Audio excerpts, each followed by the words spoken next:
दुनिया में ही हक अदा कर दो। हज़रत अबू हुरैरा रज़ियल्लाहु ताला अन्हो से रवायत है, रसूल सल्लल्लाहु अलैहि वसल्लम ने फ़रमाया, जिस आदमी पर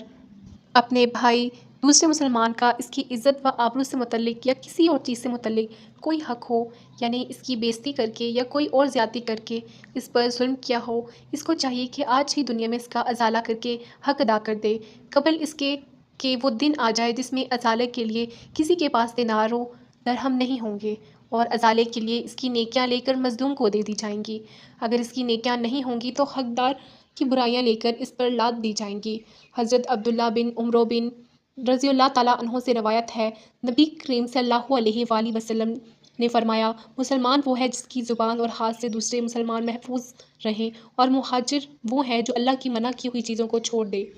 दोस्तों, अगर आपको हमारी ये वीडियो पसंद आई हो तो हमारे चैनल को लाइक करें, सब्सक्राइब करें और ज़्यादा से ज़्यादा शेयर करें, क्योंकि हमें आपकी सपोर्ट की सख्त ज़रूरत है। और अगर आप हमें इस तरह सपोर्ट करेंगे तो हमें मज़ीद मोटिवेशन मिलेगी।